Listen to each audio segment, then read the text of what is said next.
Welcome to Betrayal Recovery Radio, the official podcast of APSATS, the Association of Partners of Sex Addict Trauma Specialists, hosted by Dr. Jake Porter. APSATS is a nonprofit organization providing professional training and compassionate support to partners affected by problematic sexual behavior and betrayal trauma. In each episode, Dr. Jake guides a conversation of enlightening insights and practical tools to empower those affected by sex addiction and betrayal trauma to use their voices and live their values. The mission of Betrayal Recovery Radio is to offer hope to those in need of healing and growth to those moving through grief. And now, here's your host, Dr. Jake Porter. Welcome to Betrayal Recovery Radio. I am your host, Dr. Jake Porter, and it is wonderful to be with you once again. Today, we are talking about this time of year, this wonderful time of year, but often this very difficult time of year of the holidays. This stretch that we're in right now between Thanksgiving and New Year's has a lot of challenges, particularly for those who are experiencing betrayal trauma or the effects of betrayal trauma, whether you're the one who's been betrayed or the one who did the betraying. So today I'm going to be joined by a colleague and friend, Rebecca Ray, and we're going to talk about navigating the holidays when betrayal is on board. Rebecca is a licensed marriage and family therapist. She's licensed in Texas, Colorado, Missouri, and Florida. She is also the owner and founder of Ray Family Therapy here with me in Houston, Texas. Rebecca is a certified sex addiction therapist, a certified clinical partner specialist, and she is certified in EMDR therapy. She is married and has 3 children, ages 18, 14, and 9. And in her free time, she loves reading, hiking with her dog. And when it isn't too hot, which is often in Texas, it's quite hot. But when it's not too hot, she does HIIT workouts in her garage. In January, Ray Family Therapy will offer training to therapists and coaches to develop practical skills working with adoptees and adoptive families. It's going to be called Treating Adoptees and Adoptive Families Across the Lifespan. As an adoptee herself, Rebecca understands firsthand the trauma experience in foster care and the adoption process. Additionally, Rebecca wrote an ebook, The Ultimate Guide for Creating a Healthy Relationship, to help couples get off autopilot and into the core awareness of their core needs and desires. Links to find her practice, her ebook, her trainings, and all her social media profiles, which you will want to follow because she puts out some great content, are all in the show notes. Before we turn to that conversation with Rebecca, though, I do want to talk about a few exciting things that APSATS has coming up. Right after the new year, on January the 5th, Lainey Knowlton will be presenting a 1-hour workshop on healthy sexuality. Later in the month of January, the 22nd through the 25th, APSATS will be offering its foundational training, the multidimensional partner trauma model training. If you work with or want to work with betrayed partners and partners of sex acts, and you have never taken the MPTM training, please sign up for that. It's an important and essential training for those skills. And last but not least, I'm very excited. I get to present along with several of my colleagues at APSAT's annual conference, which will be held online January 31st through February 2nd. This will be all online via Zoom. You can go to apsats.org for more information on any of these events to register now and reserve your place. Okay, without any further ado, let's sit back and let's try to take in all we can, all the wisdom that we can from my conversation with Rebecca Ray as we talk about navigating the holidays when betrayal is on board.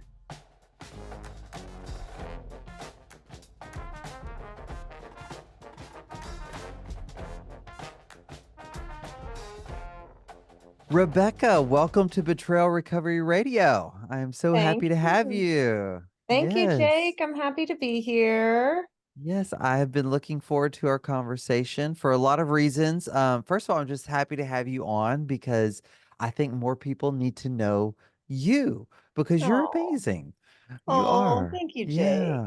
Yeah, I love the work you do, and I love everything you're putting out there on your social media accounts. It's good information. So I just want to start by saying thank you for all your contributions in that way. Oh, thank you. Thank you. Yeah. I really appreciate that. It's a labor of love. So, Yeah. yeah. Also, another Texan and Houstonian who I can support. And That's right. yeah, That's yeah, right. We Houstonians stick together. absolutely. Hmm. Absolutely. Yeah. I loved the photo that we all took to symposium and at symposium, and there Yes. were just so many Yes. people in the photo, and we were even missing probably like six people. We There were were, so I many of know. us there. I know. And I see clients from, all over the place. And so many times they'll say, why are there so many good, CSATs and APSATs trained folks in Houston? I don't know, Oh but no. I'm grateful for it. I'll take it. Yeah, I it's know. amazing. I'm Yeah. I'm never lacking people to refer to, which is Yeah. just fantastic, including your practice. So Oh, yes. Well, yeah. thank you. Awesome. Well, so today we're talking about the holidays and this time of year, which can be so difficult for those who are going through betrayal trauma recovery, Mhm. sex addiction recovery. So I just want to kick it off by asking you, can you explain, in your mind, why the holiday season would be particularly challenging for individuals who have experienced or are experiencing betrayal trauma? Yeah, I mean, I just think it's because we have in our mind what the holidays are supposed to be, Mm. and regardless of what your religious affiliation is or your spiritual beliefs are, this time of the year is associated with lights, right? And lighting Right. candles and the optimism and hope of a new year and what we can do in the coming year and what we're grateful for. And I specifically think if you're struggling with an addiction or you're struggling with betrayal trauma, it can be incredibly difficult to have hope going into the new year. It can be difficult to celebrate or to even get into the mood of being festive. Yeah, absolutely. Yeah, there's all these reminders everywhere, pictures of families together and all this happy music and decorations and all of this going on. And yeah, it's like a constant in your face reminder for some people of what's Mhm. not going on internally for them. Right. Yeah. Yeah. And I even think just scrolling through social media, a lot of people take family photos this time of year and they're posting those. And if the constellation of your family has changed, right, particularly recently or in the last year, I think it can be very difficult to see those things and not to wish or want or wonder why, um, this has been your path in life. Right. Yeah, for sure. Yeah, it's everywhere. It's everywhere. It's when you drive down the street, it's in your social media feed, it's in your calendar, all over the place. And Or I'm even I think going to yeah. like think about your work holiday party. Mm. A lot of the times work parties or personal parties allow people to bring a plus one. And if you're not a plus one anymore, or maybe you're even in a situation, a lot of the trade partners that I work with, nobody but me and them and their partner know what they're going through. Mm, And so if nobody knows what you're going through and you've been invited to a plus one and you don't really want to bring your plus one because you're going through some distrust issues, sure. it Yeah. can be complicating, I think, to explain why your plus one isn't there or why you're inviting a friend to go and not your partner. It just can open people up in a vulnerable time to have to talk about things that maybe they're not ready to talk about with people. Right. So true. So true. And as I was kind of thinking through this conversation we're going to have, I was reminded of some research that one of the guys on my team, Dr. Wendell Gill, did in his doctoral dissertation. So he taught me this. So I don't know if you've heard of emotional labor. Is that a term you're familiar with? I was not until he told me about it. So it's a concept within the emotional intelligence field, and emotional labor is what we experience when there's a gap between what we're expected to be feeling and what we're portraying on the outside and what we really feel on the inside.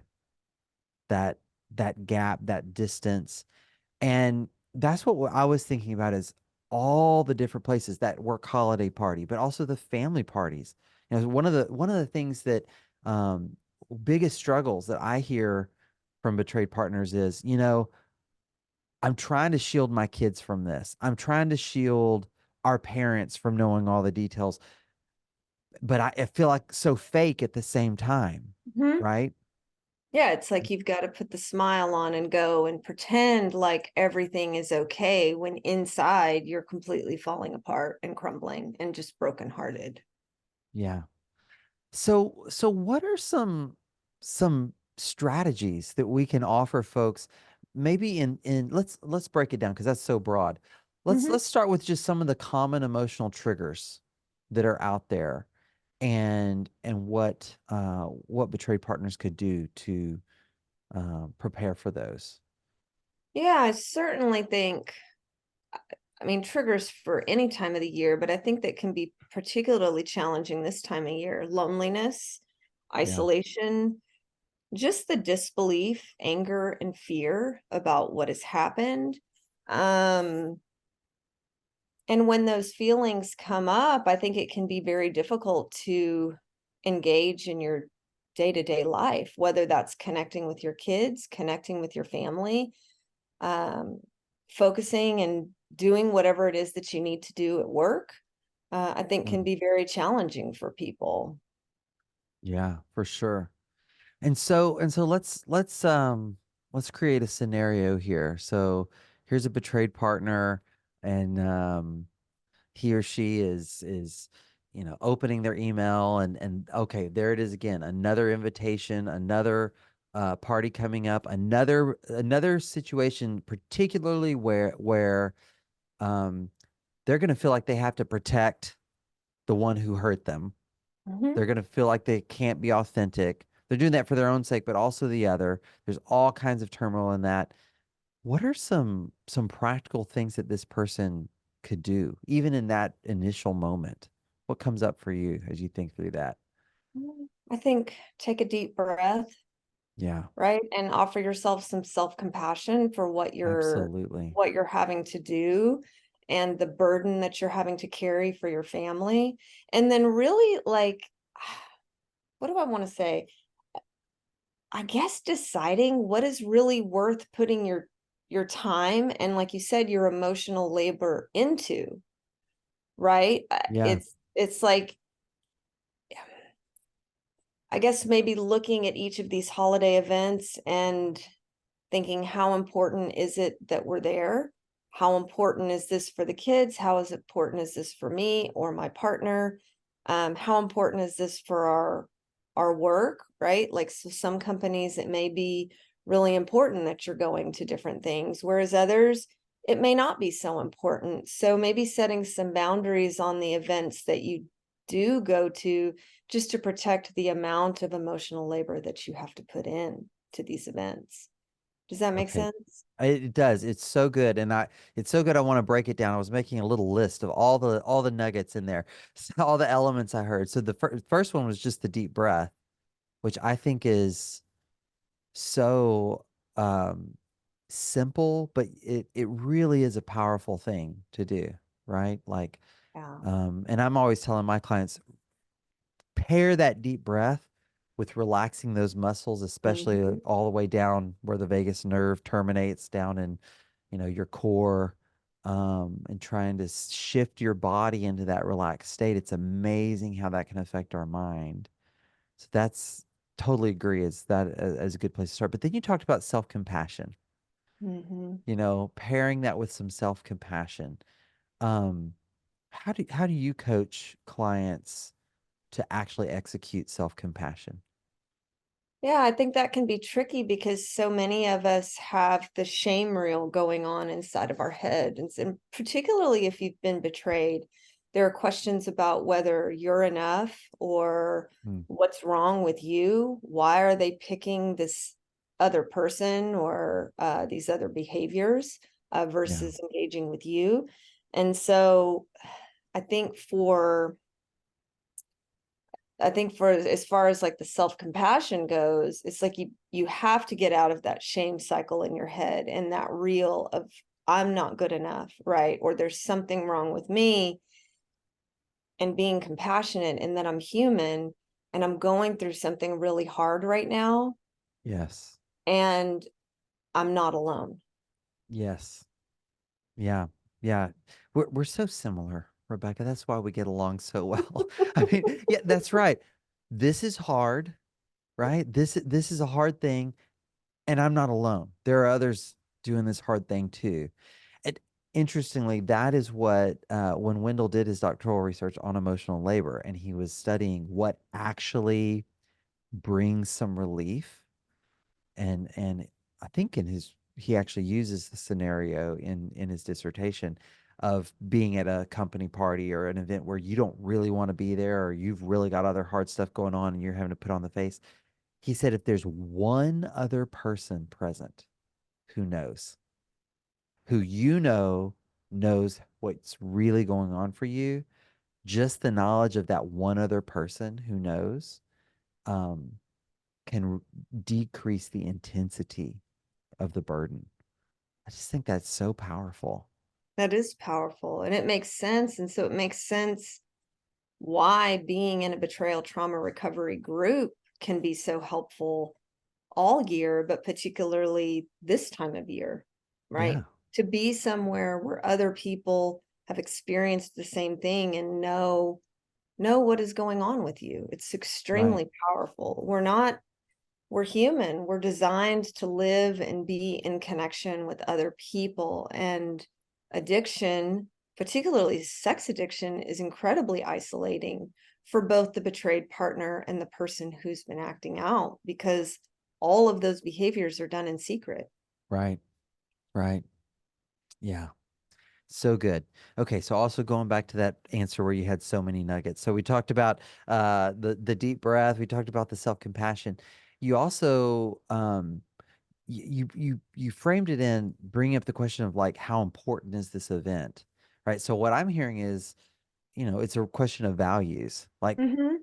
it- does do I really need to do this? Would missing this event be a violation of my own values or a violation of my own Yep. sense of integrity? And the opposite is a good question too. Would going in the state, given the state I'm in, given the state of what's happening, would going be a violation of my values or my sense of integrity? But a lot of people, they've never even thought of things like that. So how do you help someone start thinking through their own values and how they experience their own integrity? Well, I think it's helpful to look and see what are your core beliefs and values.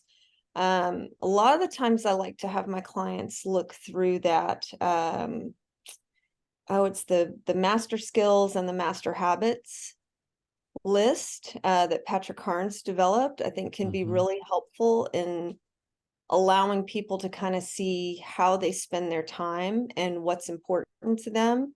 And then even then further kind of drilling down, what are the things in their lives that are important? What is meaningful to them? Is it cooperation with other people? Is it community? Is it family? Is it a strong work ethic? It's everybody is different. Is one of your core beliefs and values relaxation? Is it autonomy? Right? Mm-hmm. There's so many different ways that people can go. I think it's extremely individualized. Right. And as I'm listening to you, I'm thinking for a lot of the betrayed partners I've worked with, they get to a place where they go, well, you know what? I'm not sure that the values I had were working for me, given Mhm, what I now know. And this is a time to get to choose some other ones. mhm, Maybe you are someone, you're listening to this, and you are someone who's always, had the value of family, and you've always had the value of sacrifice or service, or those, which are wonderful, lovely, important things. And I'm not saying ditch it for good, but maybe this is a season of your life where you put something like self-care or rest a little higher, mhm. um ultimately, so that you are able to return to your family healed and healthy and whole and all of that. So it's good Yeah, stuff. Yeah. absolutely. Yeah, I agree with that wholeheartedly. Yeah. So we talk values, and then you mentioned boundaries in Mm, that answer. yeah. Um, so many of us did not learn how to do boundaries ever. so so what's the the quick lesson, the quick fast. Let's figure out what we need just to get through this time. Way to do boundaries during the holidays. I think we should start with like very simple boundaries. Okay, a good example of a simple boundary is brushing your teeth twice a day. Oh, I love that. Right? That's Like, because so I think good. people think, oh, a boundary. Like Yeah. it's really not a big deal. Like simply choosing what clothes you pick out in the morning is a boundary, Hmm. right? If you're someone that's comfortable wearing a short skirt and you feel good about that, right? Versus if you don't, you may wear longer pants and a longer shirt. Like that's your boundary. Like everybody has different boundaries. Does that make sense? Yes, absolutely. And brushing your teeth twice a day is a boundary. Obeying the speed limit in school zones is a boundary, right? And Yes. so I think Yes. people make these a lot bigger than they need to be. A simple boundary can be sending an RSVP decline that you're not going by the date that you're supposed to, right? Or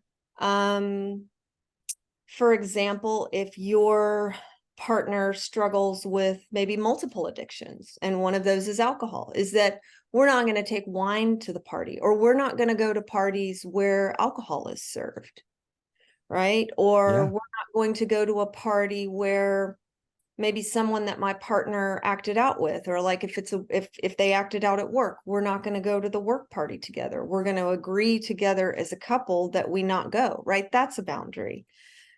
And then also with setting boundaries, you have to be willing to follow through with whatever the consequence is to that, right? If you decide to not go to the work party together, is there a consequence associated with that? And are you okay with that? Yeah. Does Oh, that make that's sense? good. Absolutely. It makes a ton of Kind of like sense. if you choose not to brush your teeth twice a day, you have to be comfortable with the consequences of that. Sure. Yeah. I'm trying to instill that boundary in my 3-year-old right now. I Like, know. yeah. It takes a while. Yeah. Amazingly. I often say to my children, I'm like, it's so simple. Twice a day, morning before you go to bed. That's it. Yeah. Yeah, we're working on that one. But it is hard. I love that you started there because I can see the connection. So for example, I remember saying to a betrayed partner one time, it wasn't around the holidays, but there was something that, she had coming up. She said, "But I'm exhausted." I said, "Well, then what would happen if you listen to your body? And if your body is saying that you really need rest, you choose not to do this. What would happen if you said, my boundary is that if I am not getting my sleep, if I'm not, rested, I'm not going to tax my body by pushing it for this other thing." And she goes, "I can do that?" Well, yes, you can. Yes, you can. Yes, you can. You get to choose that. You do. And it can be Yeah. so empowering to hear that from someone else, right? That it Right. is okay to say no. It is okay if the holidays and decorating and making everything perfect is not your priority right now, this year. Absolutely. Yeah. Yeah. No And one will die right. Nobody, that's right. because Exactly. you didn't, I Yeah. don't know, Yeah. That's right. garland Because the banister. exactly. Yes. Our banister is not garland this year. Ours is never. And we're So all okay. Yeah. yes, Yeah. and we're all okay. And another one I just thought of. So now I'm, I guess, shifting into consultant mode. I'm throwing ideas out for listeners. But maybe you're thinking, yeah, but you know what? I do want to go to that party. I just don't want to go with him or with her, the one who betrayed me. Mhm. Okay. Guess what? Your primary partner doesn't have to be your plus one. Who else Exactly. could you take? Or, Hmm. I mean, if you don't want to go alone, who else could you take? Is there a friend? Is there someone from a recovery group that could go with you and support you in that and go have fun? Because Hmm. you know, that's part of what I think is the struggle of this holiday time is that betrayed partners still deserve to experience some of the joy of this time of year. Absolutely. Well, and one of the things that I like to tell my clients, particularly as they are, especially with maybe young children, they're trying to decide their what are their values, beliefs around these holidays, and what kind of what kind of cultural rituals are they wanting to instill within their family. And examples of those would be, do kids wake up with things in their stockings, right? How do we observe these different holidays? Like, do we do we do gifts? Like, do we go big? Do we go small? Right. So it's kind of trying to figure out what all of these things are. And as your family grows and develops, your rituals are going to change. So why Absolutely. can't your rituals change this year? Right. It doesn't mean you have to do what you've been doing the last 3 to 4 years. You're a different person now. Your family is different now. So you may not do all the same things you did last year. And that's That's okay. It's just yeah, embracing newness and change. absolutely. That was one of the points I had also in preparation. Just you get to create new traditions. Yeah. But because this is a grief process, right? This is about what does it mean to go through this time of year that has so much meaning, but that meaning I'm having to navigate this time with it meaning something different because there's new truth thrown in the mix now. Um, I can't face it the way I used to because my partner betrayed me, and old memories are getting scrambled. All of that. Such an important part of grieving is moving through ritual and creating new meaning. Mm-hmm. And I'm wondering if we could even throw out some ideas of new traditions that can be created. As simple as in the past, I always cooked this huge Christmas Eve meal for everyone in the family, right? And I worked on it for 3 days, and I don't have it to give. So you know Charcuterie what? board, and you can even buy them. There you go. There you go. Or I was gonna say, so you know what? We're all gonna dress up and go out to a nice meal. Mm-hmm. It's a new tradition for Mm-hmm. our family. It's something that maybe other families have done forever, but that's new for us. And but I'm not going to carry the burden of preparing the whole thing. Or hey, we love charcuterie boards around my house. That's a great idea. Yeah, yeah. Another idea I thought of as far as a new tradition might be around gift exchanging Mm-hmm. that it's incredibly simplified in a very purposeful way. Like we are going to cap the number and the investment, Mm-hmm. right? And we're just going to try to do one meaningful gift Mm-hmm. for whoever, again, just to try to do it, not just relieve, it's not just about unburdening, but also creating something different, coming back to the basics of what this is about for you, for your family. Well, and I Uh, think what I hear you saying is creating rituals that are meaningful to you now. And so yes, if overspending your budget does not bring value and meaning to your life, it would make sense to scale back and really choose something that's meaningful to that person. right. Yeah, for sure. Um, I used to have this holiday tradition back when I was before I got married. I spent a whole day, sometime during when I would take off some time for Christmas. I would spend a whole day in my pajamas watching all of the Lord of the Rings movies, like all day long. And now You that know went what's away. funny is I read that whole book and I've never seen the movies. Oh, And when people well, tell me how long the movies are, I'm like, "Oh, I just can't." I read the whole book and it's I really get it. long. It is really long. It's really long, and I'm usually one who says the movies are never as good as the book, and it's not as good as the book, but it's as close as a movie can get to being as good as the book. But anyway, so all that to say, maybe there's an old tradition that you've left behind that you can bring back. Hmm. That's one that I hope as my kids get older, one day I'll be able to bring back as their Yeah. attention span grows. Hmm. Is there something old that you can bring back? So, um, and all of this I think is really tied to that self-care piece as well. What would feel nurturing to you during this time that would help you connect to what this time of year means to you? Hmm. Yeah. Yeah. Let's talk about family relationships a little bit more. Because for a lot of people, when I've had this conversation with clients, we're talking a whole lot about, oh my goodness, I'm going to see his mother, or oh my goodness, her father is going to be there. And sometimes it's a recognition that there's just a toxicity or a history of relational trauma there. Sometimes it's fear, like, well, now they know that I Hmm. cheated on her, or now they know that whatever, right? So Hmm.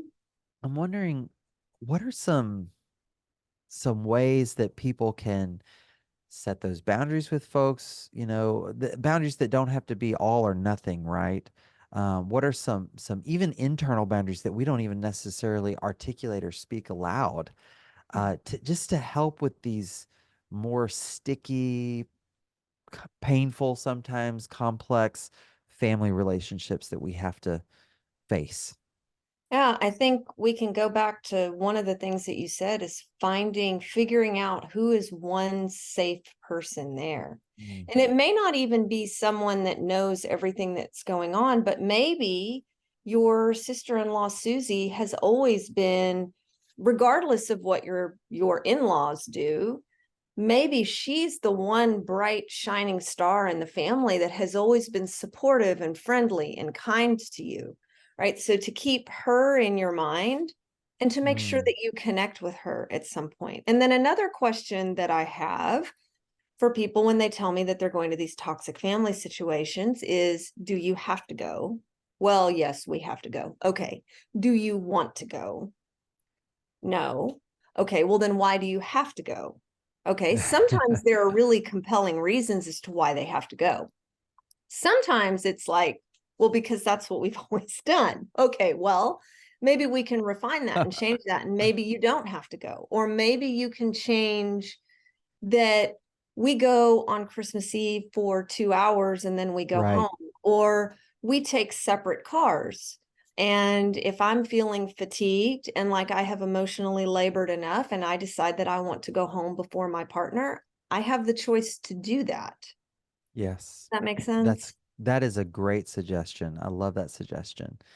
Um, I'm also a fan of, it's hard, but like facing things up front. So if I'm worried about what mom or dad is going to say to my partner, and this scenario could be either way, right? Like mom and dad, of whether it's the betraying or the betrayed, or and what do they know? But you're just worried about what they're going to say about them hijacking this thing. To do the phone call up front before you ever go, and say, "Hey, I know we're going through this.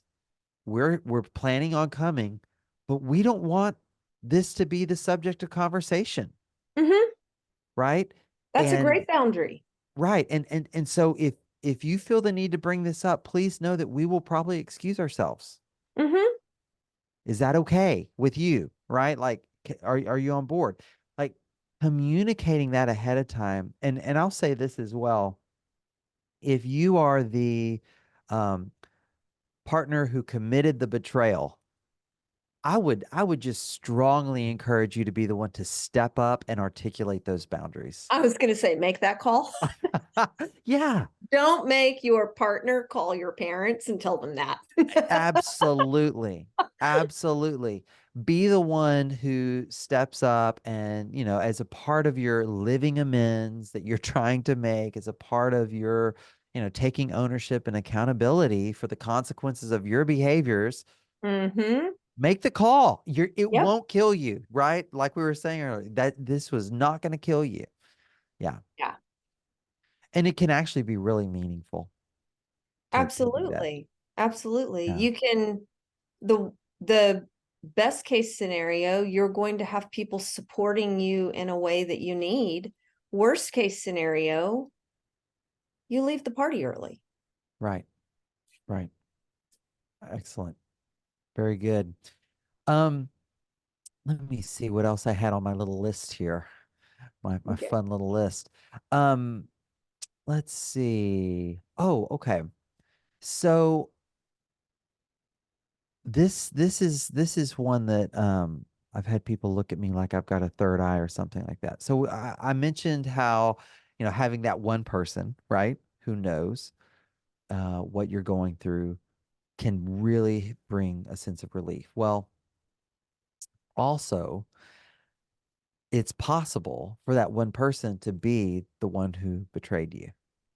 Mm-hmm. Now, not in every, I'm not saying all the time in every scenario, in every case, and some people aren't. Some people who are early in their own addiction recovery are not going to be that safe person, but maybe they can be. And I'm just putting out there because I want people to hold that in their minds as a possibility. Mm-hmm. What are your thoughts as I'm saying that? I'm imagining women in their car going, "Are you freaking kidding me, Jake? I know, but You do but have a third eye." No, I'm just kidding. but But it's I such think a it beautiful opens thing. that, Yeah, but it does, it opens yeah, that possibility. And certainly that's possible after some recovery, right. right? You're right. Maybe prior to disclosure, they're not the safe person, but maybe after disclosure and some couples counseling and some trust has been built, and you're starting to see them living out their recovery in an intentional and meaningful and repairing way, they Yes, could be your safe person. right, right. Exactly, exactly. Yeah, and there are a lot of tools out there for this that can help with that. Any of those trigger buster tools, right? But something would be so powerful if you're listening and you're the betrayer. Okay, I'm just going to give you a quick script, like for you to turn to your partner before you walk into that party or before you go downstairs on Christmas morning or whatever it is that he or she has been dreading because it's going to be so painful. You turn and you say, I know this is hard. I know how painful this is for you. I see you. I'm so sorry. And I'm here.